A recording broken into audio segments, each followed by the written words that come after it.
What is going on, besties? Look, your girl felt like pressure canning again tonight. So I decided to pressure can some chicken and vegetable soups. So let's go ahead and get this process started. Since you liked the instructions, I decided to go ahead and give some visual instructions. I cannot slow this video down very, very slow because I don't think TikTok allows you to put a 40-minute to an hour video on there unless you go live, but I'm gonna try to make it slow enough just so you can see what I'm doing and see the products that I'm using. But anyhow, I have 2 roasted chicken, and what I am doing right now is deboning the chicken. I am breaking the chicken apart, and don't worry, I am going to use this whole entire chicken, including the bones and the skin, because I am going to make some golden chicken bone broth. Yes, this is what you do. You take advantage of the entire chicken. I am going to use the meat to make my chicken vegetable soup, and I am going to use the bones and the skin to go along with the skins of the vegetables, and we are going to make some broth. I'll show you that on another video. But anyhow, right now I have finished deboning 2 chickens. You can see I'm gloved up because, baby, you got to get all up in there to get everything you need in order to make this stuff good for your pantry. But anyhow, let's go ahead and get this last one done. 1 more to go. Yeah, you want to make sure you have at least enough to do about 6 to 7 jars, because if you're going to use your pressure canner, you might as well go ahead and fill it up like you should to the rim and take advantage of the process and the time. But anyhow, right now I am peeling the skin off of the carrots, and don't worry, I will not be throwing the skin away from the carrot. It will be going into the pot to be added with my broth. So my broth is going to have the bones from the chicken, and it's going to have the skin from the carrots and the skin from the potatoes and anything else that I put in this jar. We're going to take full advantage of everything. But anyhow, right now I am peeling the skin off, showing it to you. You're going to see me in just a moment add it to my pot. Yes, there's nothing like making your own broth, and I have a lot of it. Yes, true. But anyhow, let's get ready to go on to the next step, because now we got to cut up these carrots so we can add them to my jar in just a little bit. So what I like to do is cut the ends off of my carrots. Don't worry, I still put them in my pot too. They're going to be added to the broth. But now I'm going to dice up my carrots, and I like to put them in different sizes. You know how we like our chicken soups. We like that inconsistent size to carrots and things of that nature. So I am doing just that, cutting up my carrots, making them just like I want to. And let me tell you something. I tried a jar of this soup that I made last year, and it was so good and so tasty. But anyhow, I want to add some celery into my jar as well. I try to get as much vegetables as I can into the jar. My husband, he's a meat eater, but these are the little sneaky ways that I like to get him to eat vegetables, by cutting it up and adding it to meat. But now we moved on to skinning this potatoes, and as I said before, don't worry, the potato skins will also be going into the pot to be making or added to the broth. We're going to make broth with all of the skins of all of the vegetables that is left, and we're going to make bone broth with the chicken bones that is left over as well. But I had to fast forward this part, you guys, so I hope you can see what I'm doing. I am peeling the potatoes because I am going to be dicing them up as well in just a moment.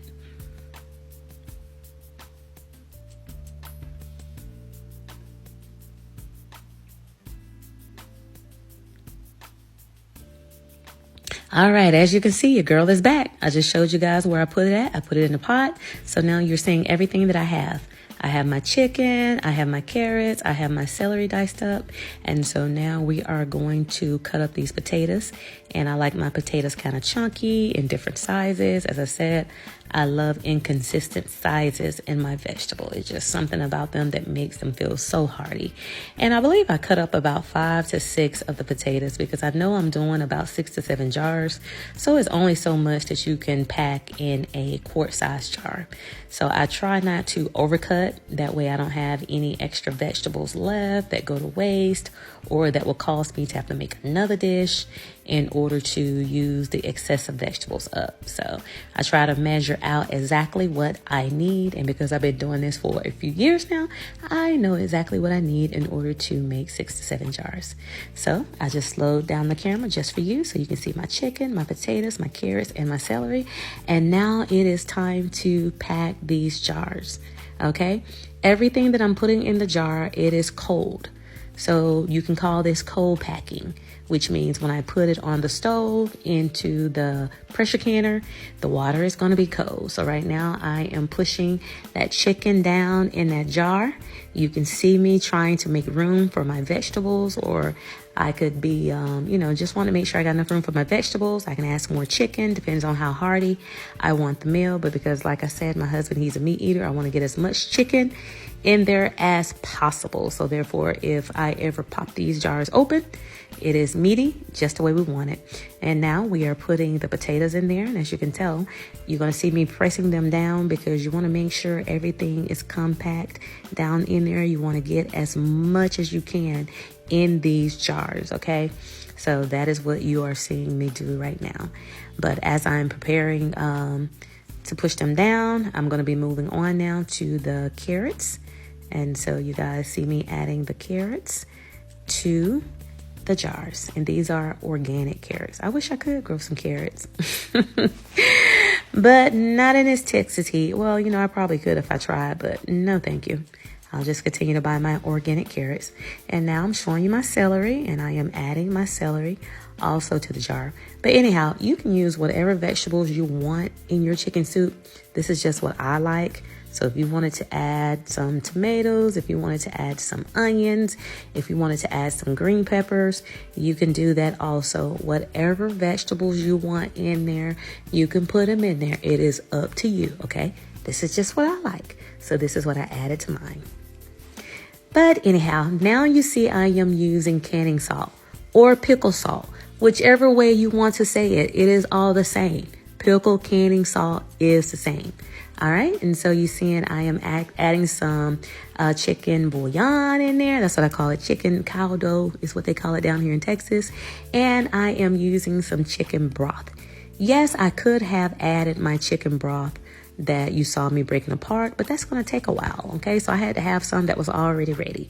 So that is all natural chicken broth that I am going to use and add into that jar. I just showed you where I took my teaspoon and I'm adding it to my canning salt. Actually, I'm doing a little bit more than a teaspoon because I like my food seasoned well, okay? I don't eat bland food. I said that in my other video. But anyhow, that was the canning salt that you saw me add. I should have probably angled my camera up a little bit more just so you can see it go in there, but hey, it's all good. But anyhow, next I am about to add some more broth in there. You see me putting that broth in there. You want to make sure that it is filled to the top. So I'm trying to give you a little bird's eye view. As you can see, the broth is being added. And then shortly after I'm done adding the broth, you have to do the process that we call debubbling, which means you have to remove the air pockets out of there.